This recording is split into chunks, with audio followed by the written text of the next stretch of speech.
This is Pyrex. And this is Pyrex. This is Pyrex, and this is also Pyrex. Pyrex, Pyrex. These pieces of glass cookware have the same name and similar looks, yet they're anything but identical. That's because Pyrex, all capital letters, and Pyrex, lowercase, are two very different things, and not just because of the materials that they're made with. Yes, one of these is made with borosilicate glass and the other with soda lime. But even if you think you know how to tell the difference, it's not quite as simple as which one uses capital letters, despite what you might have heard. Today I'm going to explain what you need to know about, well, Pyrex and Pyrex, tips for buying and using each, and most importantly, why any of this should even matter to you. As we go down the Pyrex rabbit hole, we'll perform a test said to decipher which material is borosilicate and which is soda lime, and yeah, even drop examples of each to see how they shatter. Let's take a look through the glass and clear things up. Hello and welcome to I Want to Cook. My name is Chef Matt, and this episode is going to be all about Pyrex. Now, I'm sure you are familiar with Pyrex. It's probably in your house. It's likely in the house of your parents and grandparents and maybe even your great-grandparents. That's because this stuff has been around a long time. 1915 to be exact. It was created by Corning, which continues to make specialty glass to this day, probably the screen that is covering the device that you are watching this on. Pyrex is glass cookware that came about after the industrial application of a similar specialty glass made of borosilicate. The original pieces were called non-X, and they were used to cover lights and house batteries. Its successful venture into the kitchen is credited to Bessie Littleton, the wife of Corning scientist Jesse Littleton, who believed glass had great potential as a cooking material. He gave her a cut-down battery container made of this glass to bake a cake. She found that the cake baked beautifully, and thanks to the clear glass, she could see it cook right before her eyes. This might sound normal to us today, but 100 years ago this was revolutionary, and a stark difference from the metal bakeware of the time. Now, before we go down the Pyrex rabbit hole, you should know that for this video, I am referring to the transparent glass Pyrex, such as this measuring cup and these baking dishes. Now, there's also this kind of Pyrex, this colorful Pyrex that Corning started making in the 1930s. And well, this is a different type of Pyrex. This is actually made of soda lime, so there's no borosilicate glass for this, but these remain very popular to this day, especially these vintage bowls and these bright colors. They're popular with cooks and collectors alike, and they're great for their own applications, but for this video, I'm going to be referring to the transparent Pyrex. Transparent glass Pyrex comes in a variety of forms, including casserole dishes, loaf pans, bowls, and of course the ubiquitous glass measuring cup. Some of this was and still is made from borosilicate glass, while other pieces are made from soda lime. And I'm going to get into why this matters in a minute. Now, while Corning invented Pyrex, all caps, it no longer makes Pyrex for household use. It sold its consumer products division back in the 1990s, and those brands included Pyrex, Corel, and CorningWare. Nowadays, the Pyrex name, or names depending on whether it's uppercase or lowercase, is licensed by Corning to various companies to make Pyrex kitchenware. Here in America, Pyrex is licensed by a company called Corel Brands, formerly known as World Kitchen, which coincidentally owned the maker of Instant Pot at one time. Pyrex made under Corel Brands is identified by the lowercase Pyrex spelling, and it remains very popular to this day.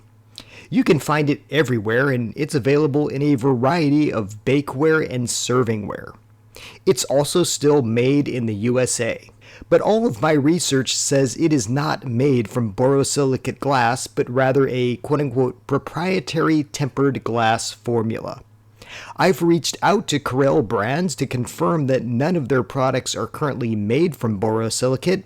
I haven't heard from them yet, but if they get back to me, I will put an update to this in the comments below.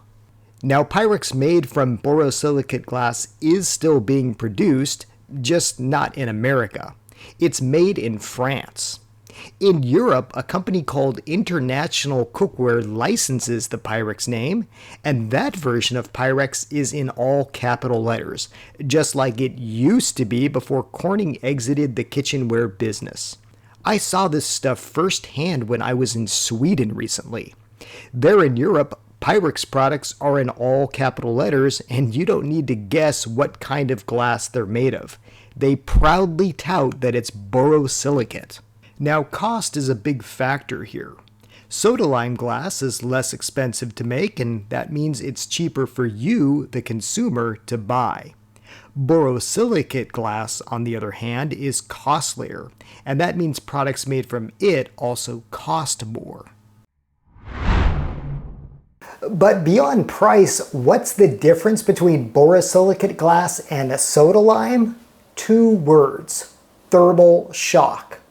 Or more to the point, the ability of one material to handle it better than the other. Thermal shock happens when materials are subjected to rapid and extreme changes in temperature. So for example, taking a casserole dish out of a freezer and putting it into a hot oven, or taking that casserole out of the hot oven and setting it onto a countertop. Either of those can make the glass shatter.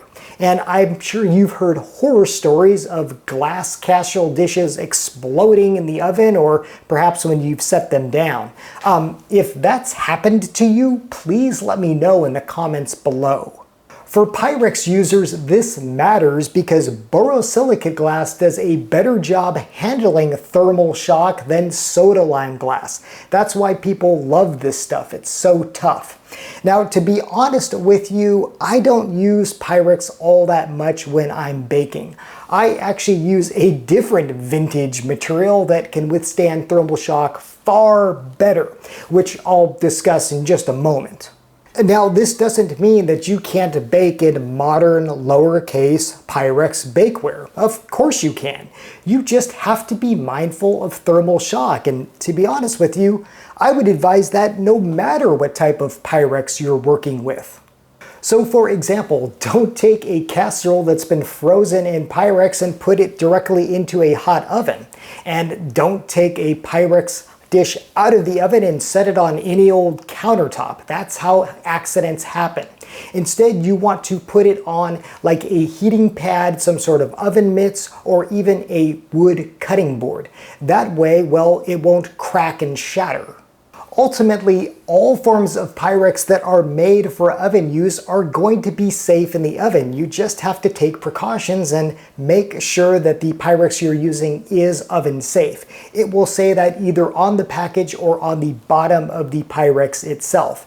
And note that they all say that they are not stovetop or broiler safe. So oven, microwave, that's it. And remember, no matter what type of material your Pyrex is made from, ultimately it's still glass and it's likely going to shatter if you drop it. Now, in my research for this video, I did come across some literature that said that soda lime glass, one of the benefits is that when it does shatter, it shatters in a quote-unquote safer manner. The shards are less sharp than borosilicate. Well, I wanted to test that. So what I did is I actually bought a couple of pie plates from my local thrift store. They were cheap. One is vintage Pyrex, the other is brand new Pyrex, the lowercase form. And well, we're going to go outside and we are going to shatter them and see how they perform. So let's do that. For this highly scientific experiment, you can see that I spared no expense, getting a cardboard box and a big old brick. Okay, we will begin with the newer, lowercase Pyrex pie dish plate to see how it performs in the shatter test. And remember, safety first, and don't try this at home, either intentional or otherwise.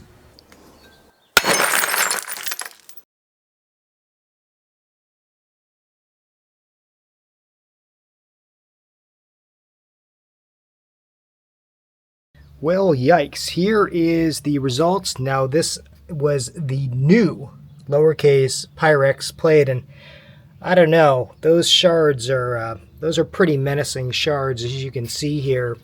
I'm not sure if these are going to be better or worse than the vintage Pyrex plate, but these are something you definitely don't want in your kitchen or anywhere. That is a lot of shattered glass. Okay, I'm going to clean this up, and then we will try this again with the vintage Pyrex pie plate. With my apologies to Corning, here is the shatter test with the vintage Pyrex pie plate.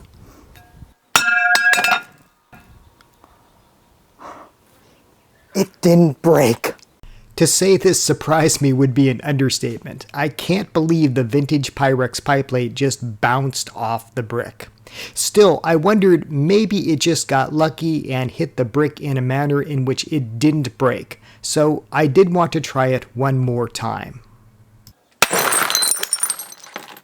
Sure enough, when dropped again, the vintage Pyrex plate didn't fare so well. So maybe you get one freebie with the vintage stuff, or maybe it's just how it hit the brick, but this is the second try with the vintage Pyrex pie plate, and as you can see, it did shatter. I'm not sure if these shards look any quote-unquote safer or not than the other. I mean, there's just a lot of pieces here, and you really wouldn't want to be messing with these. So yeah, ultimately both will break, but I'm stunned that on that first attempt, it just bounced right off this brick. Well, that's some pretty good proof that you might want to go for the old borosilicate glass versus the soda lime, but the big question you're probably asking is, how can you tell which is the difference? Now, if you go on the internet, all of the armchair experts will with 100% confidence say that if Pyrex is spelled with capital letters, it is made with borosilicate glass, and if it's lowercase, it's soda lime. The only problem is that isn't necessarily true. And how do I know? Well, I know from Corning itself. Here's what Corning, the actual inventor of Pyrex, has to say on a Q&A section of its site. Question: are dishes that have the Pyrex stamp with all capital letters made with borosilicate glass? Here's what Corning says.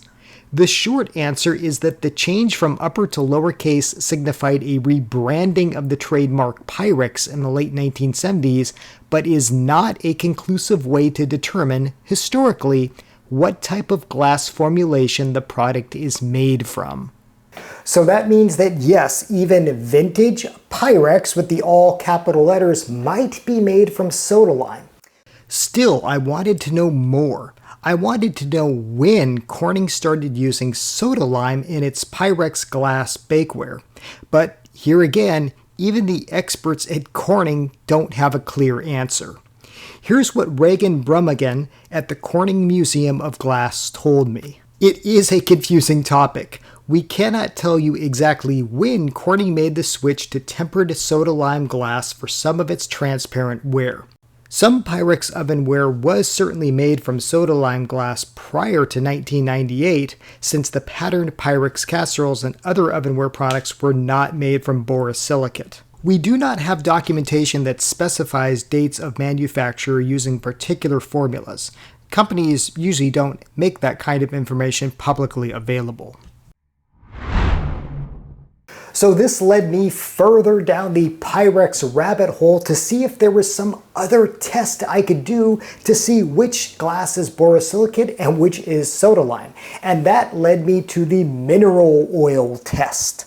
Without getting too technical, the gist is if you put the mineral oil in a vessel made of borosilicate and then dip another glass made of borosilicate into it, that glass will seem to disappear while others will not. So I filled a vintage, what I think is made of borosilicate Pyrex vessel with mineral oil, then dipped in a vintage, what I think is made of borosilicate loaf pan.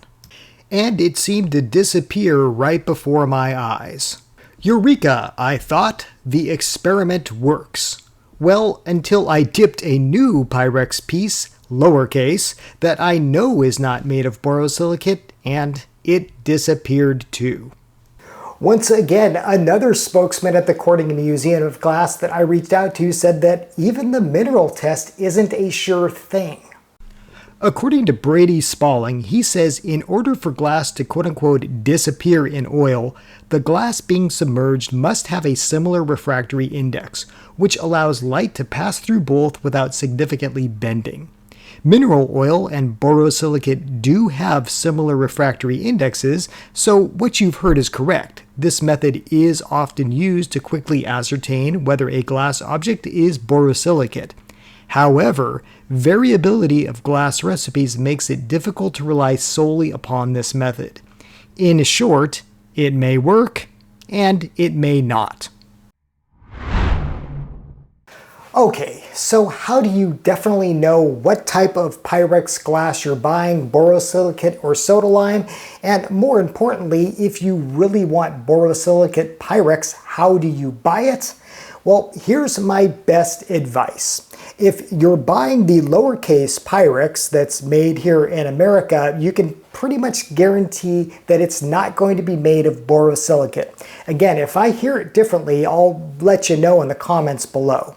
But if you really want borosilicate Pyrex glass, well, you're going to have to seek it out. And that means, well, if you're in Europe, great news. It's all made of borosilicate glass over there, so it's easy. But if you're elsewhere, like here in America, that means you're going to have to import it. Or, well, you know, Pyrex isn't the only game in town. There are other glass manufacturers that sell borosilicate glass. You just have to be intentional in searching it out and buying it.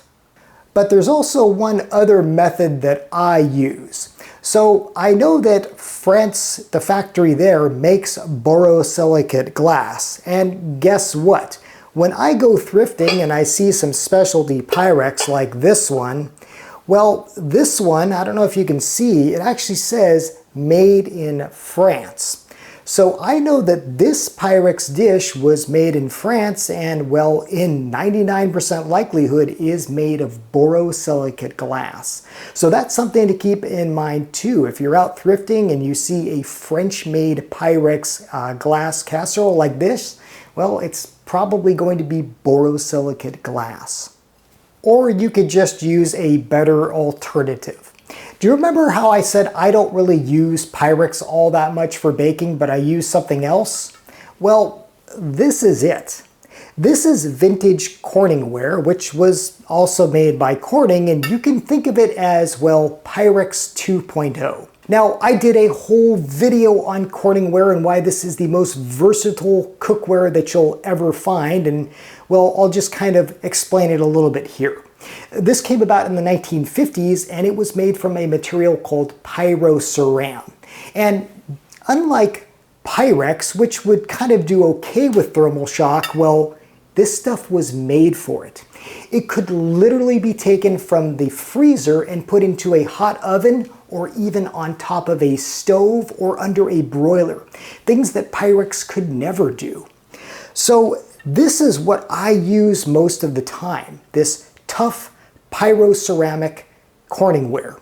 Now, there's a ton of this stuff out there. It's not really made anymore, not with this material, because when Corning sold its consumer division in the 90s, well, this brand went with it and they changed the formula. But there's a ton of this stuff out there on the secondhand market. CorningWare made almost 1 billion pieces over about 4 decades, and that means that you can pretty much walk into any thrift store and buy this stuff for just a few dollars. Again, I made a whole episode on CorningWare, how to identify the various types. I'll put a link to that video in the description below, but you can think of this as kind of the, well, again, Pyrex 2.0 I think it's just far more versatile, and while you can't see through it like you can Pyrex, I think the benefits of this far outweigh it. But you let me hear in the comments below, are you Team Pyrex or Team CorningWare? So there you go. I hope this episode on Pyrex kind of clears up some misconceptions and, well, maybe makes you see this stuff in a whole new light. Again, let me know your experiences with this stuff in the comments below. I would love to hear it. It really is wonderful stuff, but again, it may or may not work for you, but now you know. Okay, trivia time. In my last episode, I asked you to identify these tiny little pods, and several of you knew what these are. This is, of course, cardamom, a really interesting, very fragrant type of pod. Should we cook with this stuff? If you want an episode on cardamom, let me know in the comments below, and congratulations to everybody who correctly identified these as cardamom. Okay, for this week's culinary trivia, I think this is a pretty easy one. In fact, I'm only going to show you the front of it because I think you'll be able to identify what this is. If you know what this tool is or you have a guess, put it in the comments below. I will, of course, let you know what the correct answer is in the next episode. As always, thank you so much for watching. Thank you for subscribing. Until next time, I hope you want to cook.